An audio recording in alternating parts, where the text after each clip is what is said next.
जय जय रघुवीर समर्थ. दशक 8. समास 10. शून्यत्व निरसन नाम श्रीराम. जनाचे अनुभव पुसता कळहो उठिला अवचिता. हा कथा कल्लोळ श्रोता कौतुके ऐकावा श्रीराम.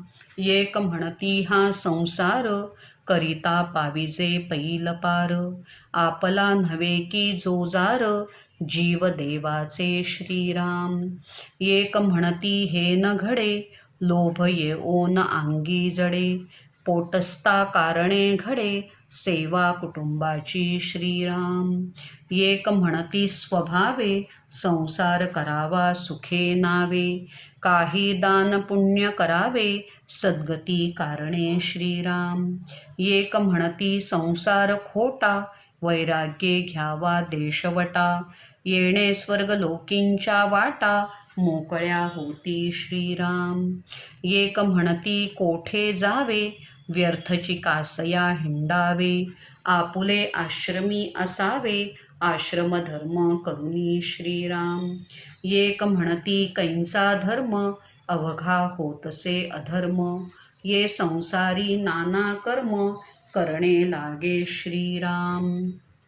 समर्थ श्रोत्यांना सांगू लागले की मागल्या समासाचा शेवट करताना म्हटले होते की ह्या सृष्टीमध्ये जे अनेक प्रकारचे लोक राहतात त्यांचे अनुभव विश्व सूक्ष्मपणे पाहायला गेले तर एक गोष्ट प्रकर्षाने जाणवते की प्रपंच करणाऱ्या आणि देहाच्या साक्षीने जगणाऱ्या सर्वसामान्य संसारी माणसांची मते आणि त्यांचा एकूण जीवनानुभव फार भिन्न प्रकारचा आहे. परस्पर विरोधी मते नोंदवणाऱ्यांचा वैचारिक गोंधळ तर विलक्षण आहे. एकमेकात कलह निर्माण व्हावा अशी ही विरोधी सूर लावणारी विचित्र मते आहेत. ह्या सर्व मतमतांतरांचा गोंधळ श्रोते हो केवळ कौतुक भिजल्या उत्सुकतेने ऐका. अज्ञानी माणसांची मते प्रथम ऐका.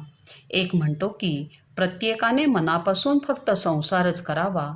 हा संसार प्रामाणिकपणे जर केला तर मोक्ष निश्चितपणे मिळतो. ही जीवसृष्टी देवाने निर्माण केली आहे त्यामुळे हा व्याप आणि खटपट त्याचे तो बघून घेईल. एक म्हणतो की असा विचार करून चालणार नाही. संसारात पडले की नको असलेले लोभी जीवन आपण जगायला लागतो. केवळ ह्या इवल्याशा पोटासाठी कुटुंबाची आयुष्यभर सेवा करावी लागते.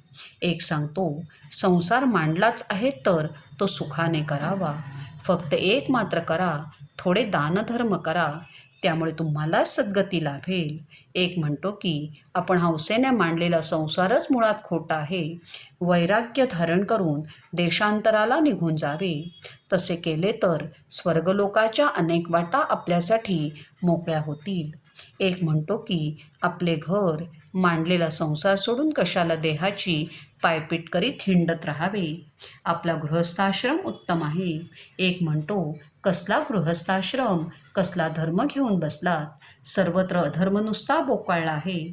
या मांडलेल्या संसारात नाना प्रकारची नकोशी कर्मे करावी लागतात. एक म्हणती बहुता परी वासना असावी बरी. येण्याची तरीजे संसारी अनायसे श्रीराम. एक म्हणती कारण भाव भावेची पाविजे देव. ये रहे अवघेची वाव गथा गोवी श्रीराम. एक म्हणती वडिले जीवी अवघी देवची मानावी. माय बापे पूजित जावी एका भावे श्रीराम. एक म्हणती देव ब्राह्मण त्यांचे करावे पूजन. माय बाप नारायण विश्वजनांचा श्रीराम. एक म्हणती शास्त्र पाहावे तेथे निरोपिले देवे. तेणे प्रमाणेंची जावे परलोकासी श्रीराम.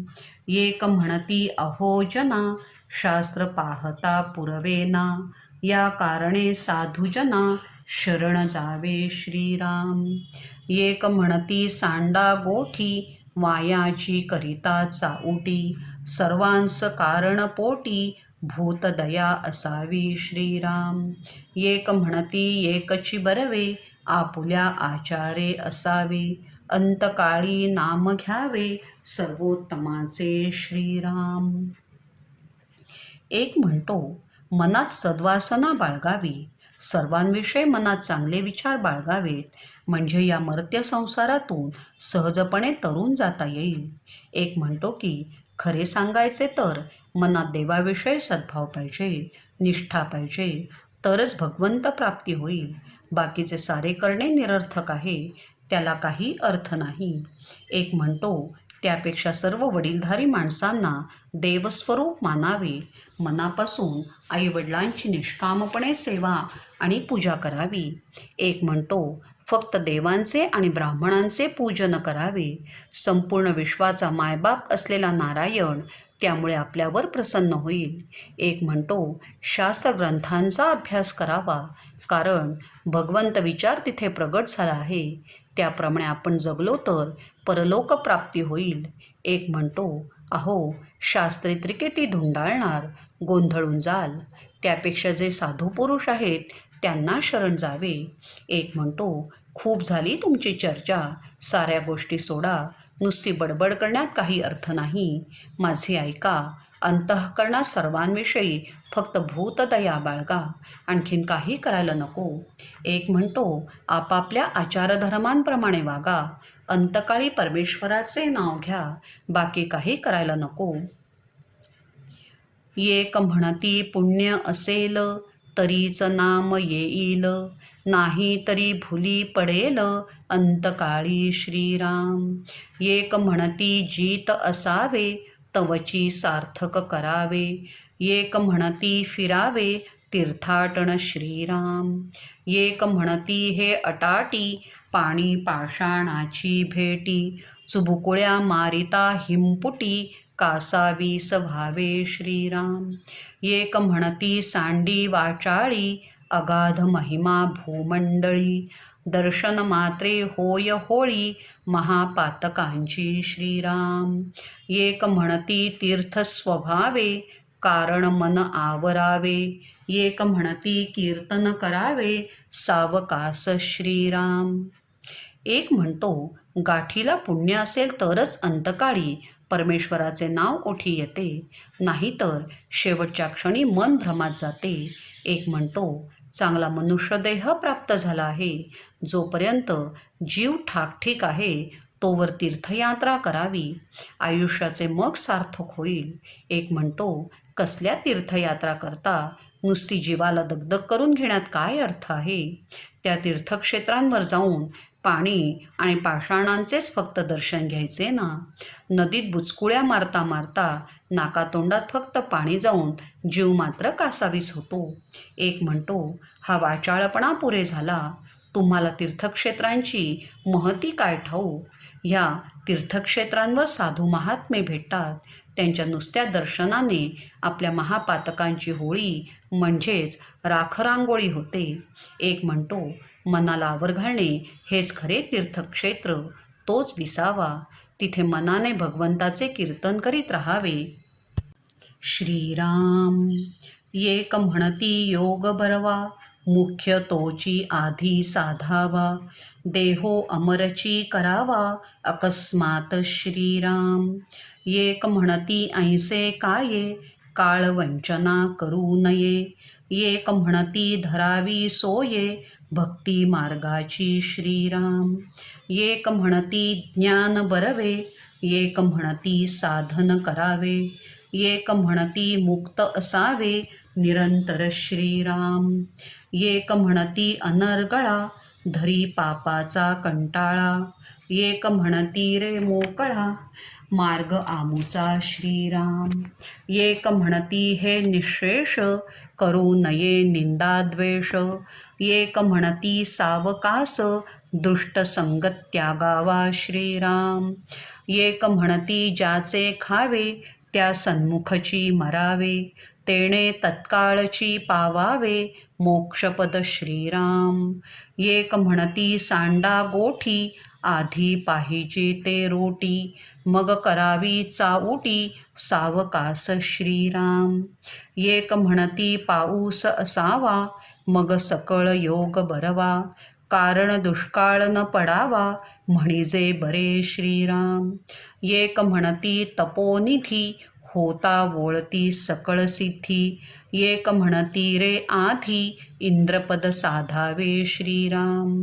एक म्हणती आगम पाहावा, वेताळ प्रसन्न करून घ्यावा, तेणे पाविजे देवा स्वर्गलोकी श्रीराम.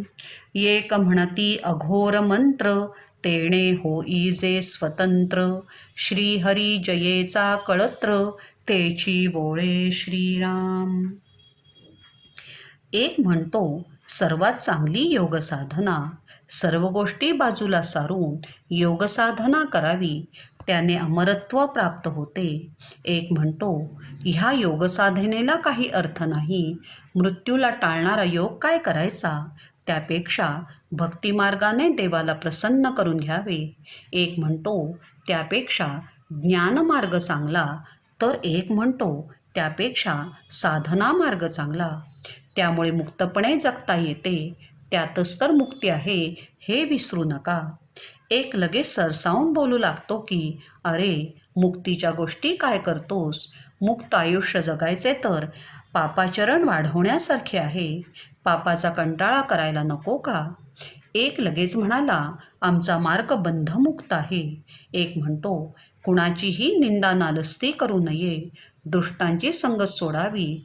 एक म्हणतो की ज्याचे आपण अन्न खातो त्याच्या समोरच देह सोडावा, म्हणजे देवाचे आपण खातो त्या देवासमोर प्राण सोडावा, त्यामुळे मोक्षपद हमखास मिळेल. एक म्हणतो ह्या गोष्टी सोडा, आधी आपल्या पानात रोटी पाहिजे, म्हणजे भुकेला अन्न पाहिजे, मग ह्या वांझचर्चा करीत बसा. एक म्हणतो सर्वात महत्त्वाचा पाऊस तो पुरेसा हवा, मग सर्व योगाच्या गोष्टी, कारण दुष्काळ पडला नाही म्हणजे खूप झाले. एक म्हणतो खूप तपश्चर्या करावी, त्यामुळे सर्व सिद्धी प्राप्त होतील, त्या प्राप्त झाल्या की आपोआप इंद्रपदाचा लाभ होईल.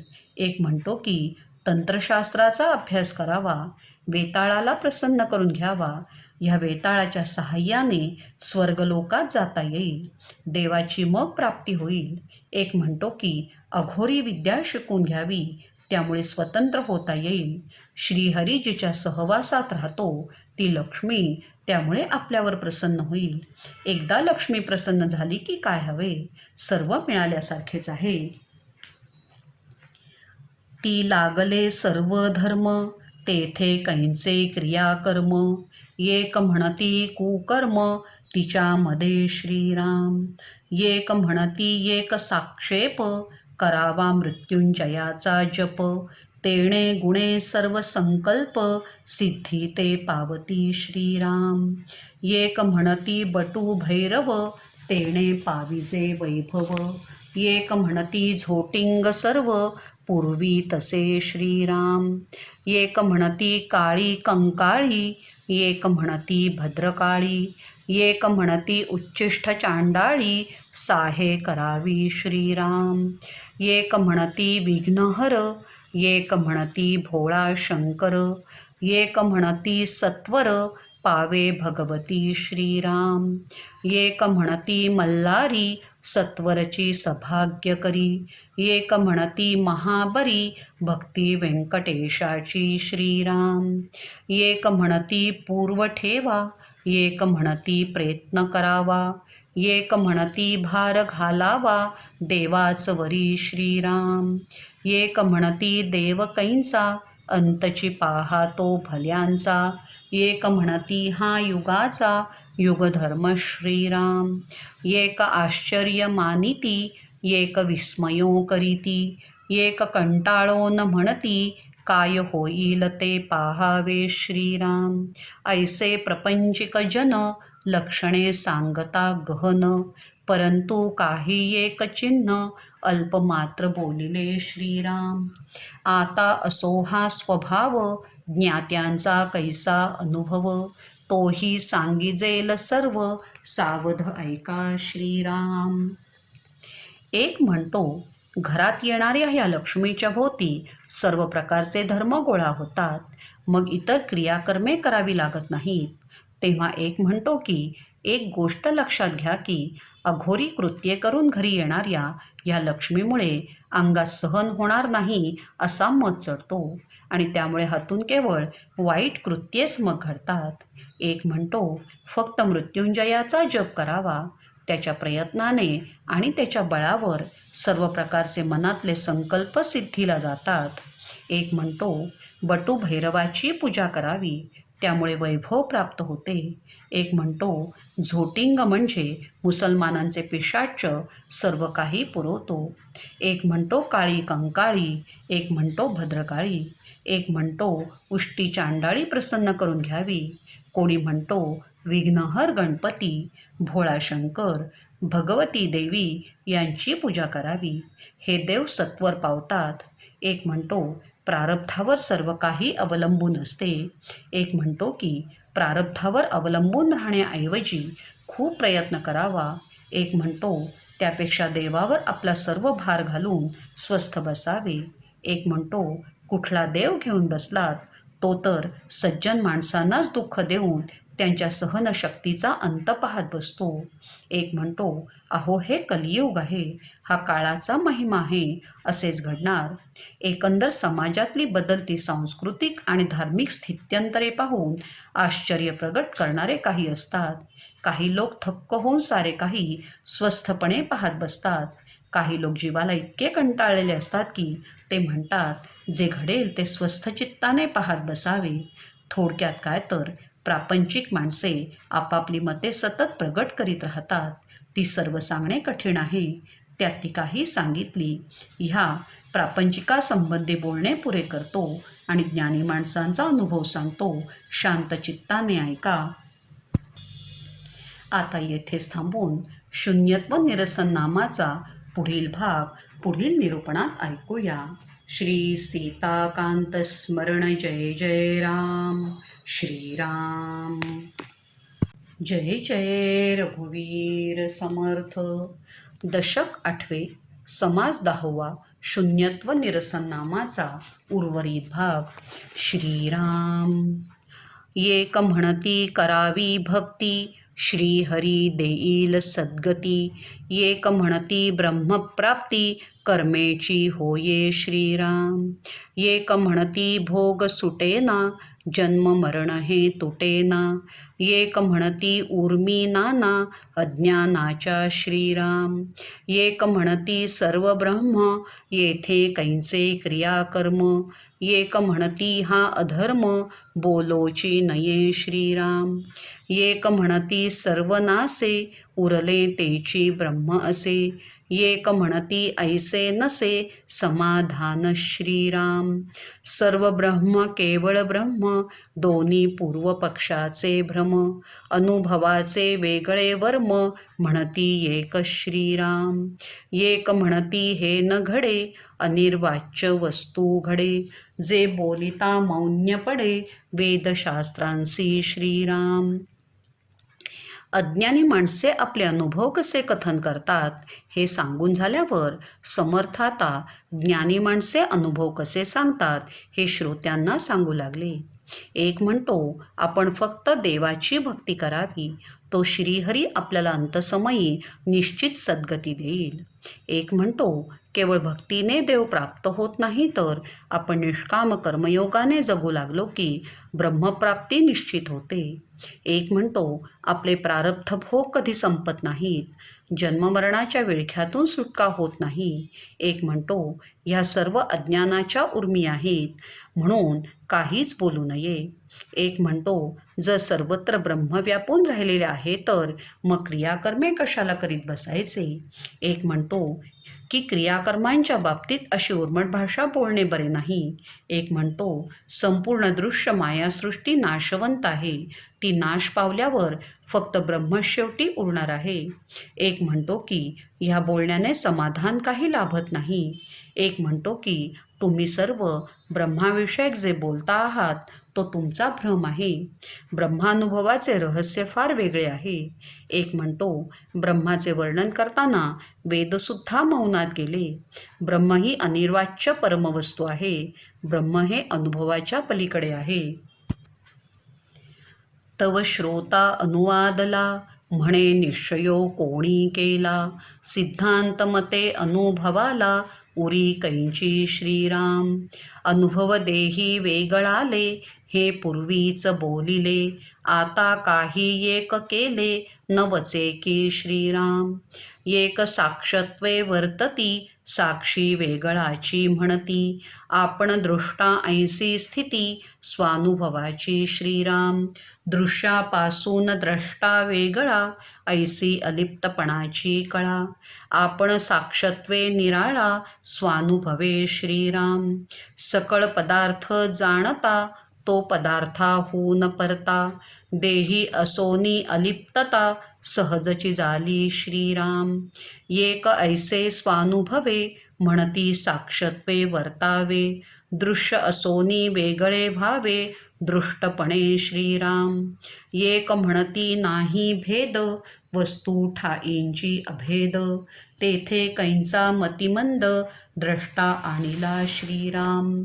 अवघी साकरची स्वभावे, तेथे कडू काय निवडावे, दृष्टा कैंचा स्वानुभवे, अवघेंची ब्रह्म श्रीराम.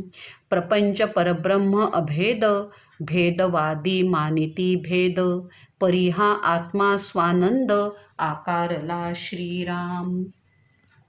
समर्थांचे निरूपण चालू असताना एक श्रोता समर्थांना काही प्रश्न विचारू लागला की, स्वामी, ब्रह्म असे आहे, ब्रह्म तसे आहे, हे ज्ञानी माणसांचे अनुभव कथन चालू असताना मनात असा विचार आला की, मग हे ब्रह्म नेमके कसे आहे, त्याचे नेमके स्वरूप काय, या संबंधी निश्चित मत काय झाले आहे.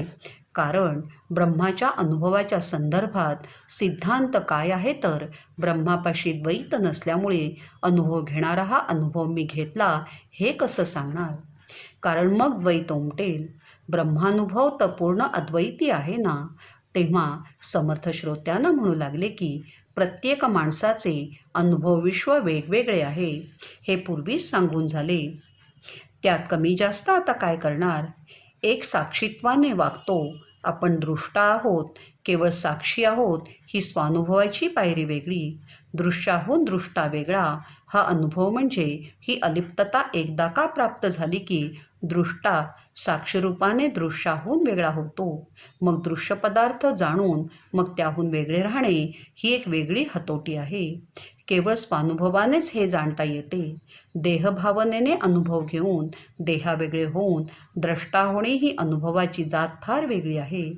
ह्या अनुभवातून एक ज्ञानी म्हणतो की आपण केवळ साक्षीत्वाने राहावे, दृश्य अनुभवताना त्या दृश्याहून द्रष्टा म्हणून अलिप्त राहावे.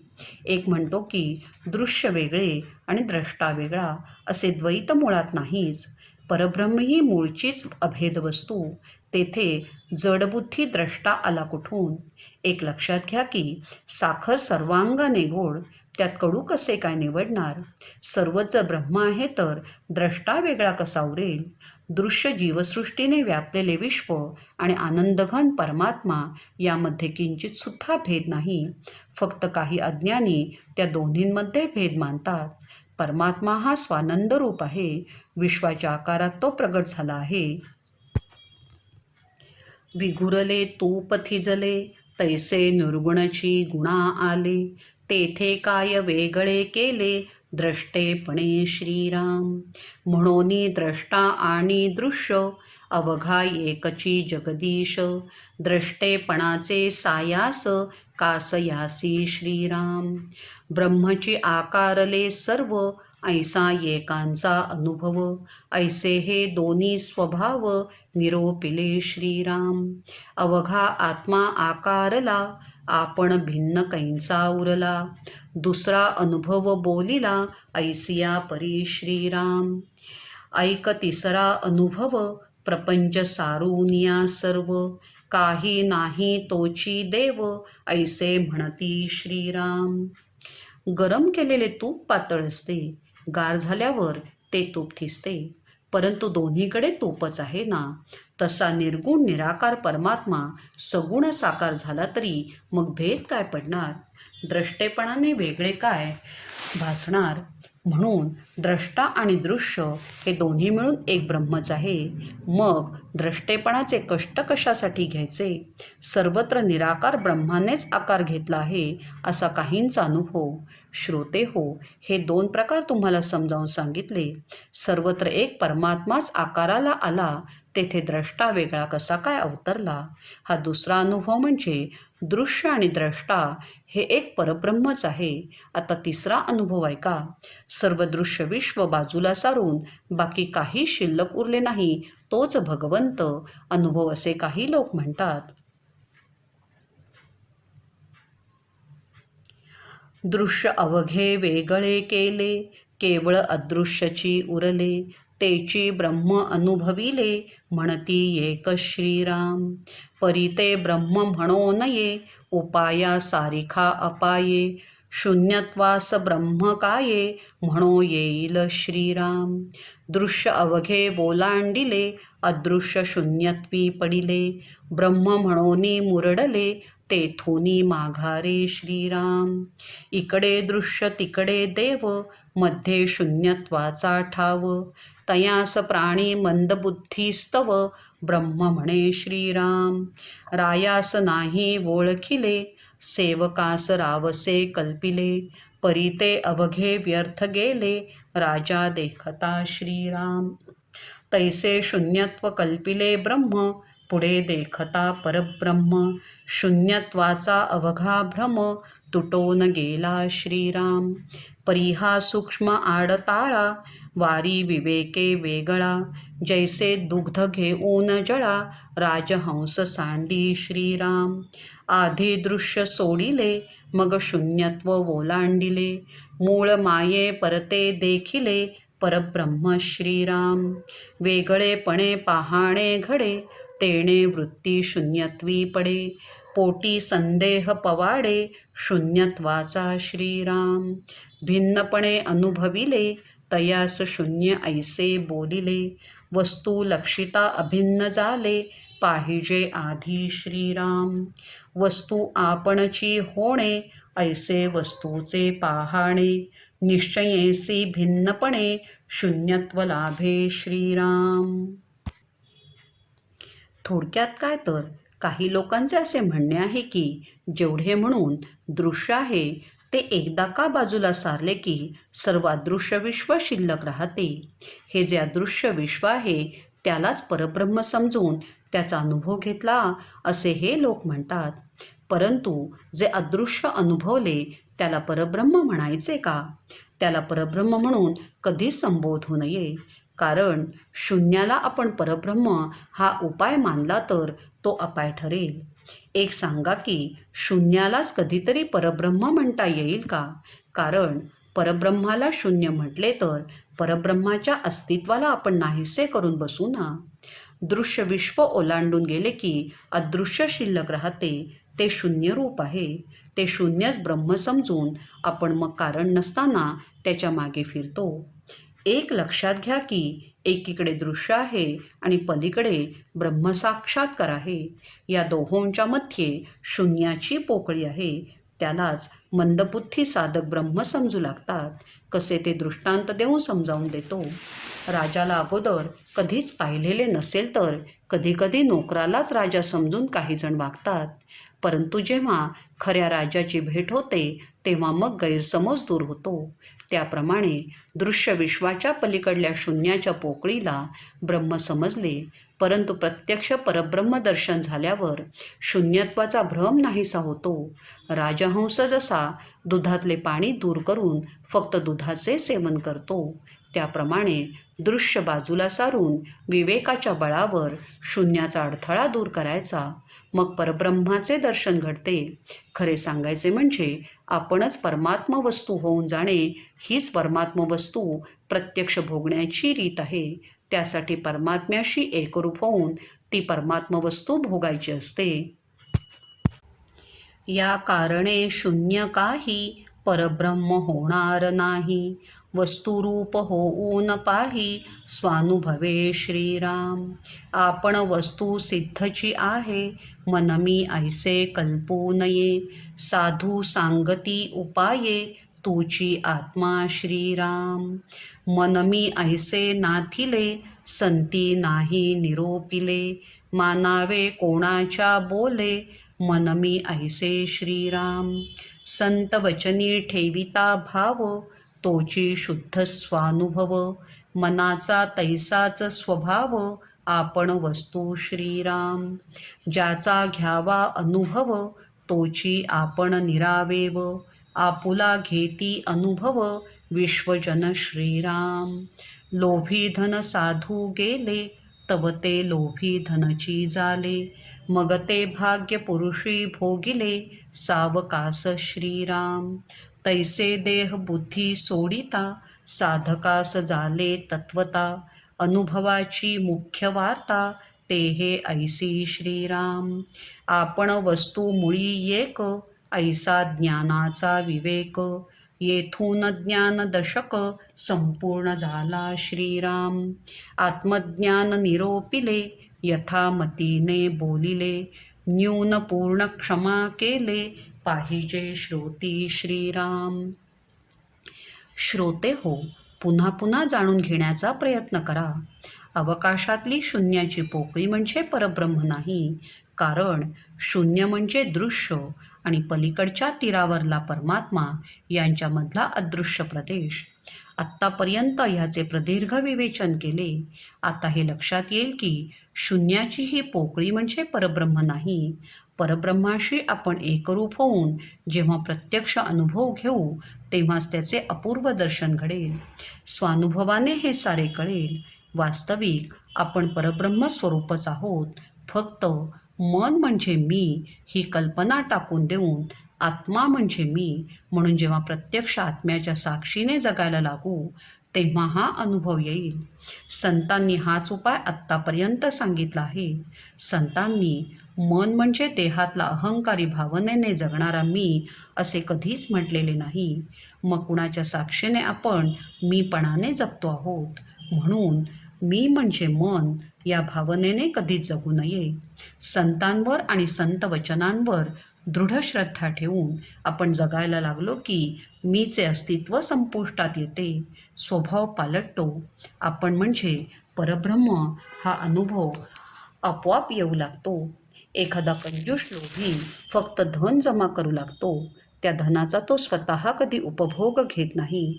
तो लोभी धनरूप होऊन जातो. दुसरेच त्या धनाचा उपभोग घेतात. साधकाची सिद्धावस्था तशीच होते.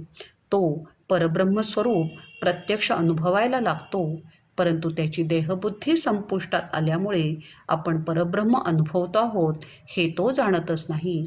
त्याची ही भगवंत प्राप्तीची श्रीमंती इतर लोक अनुभवू लागतात. आत्मज्ञानी सज्जन संत पुरुषांची तर स्वच्छ भूमिका आहे की परब्रह्म आणि मानवी जीव एकरूपच आहेत. इथे ज्ञानदशक संपला. समर्थ म्हणतात की श्रोते हो, माझ्या बुद्धीप्रमाणे आत्मज्ञानाचे विवेचन केले. त्या माझ्या बोलण्यात काही कमी पडले असेल तर कृपया क्षमा करा. इति श्रीदासबोधे गुरुशिष्य संवादे शून्यत्व निरसन्नाम समास 10वा. श्री सीताकांत स्मरण जय जय राम. श्रीराम.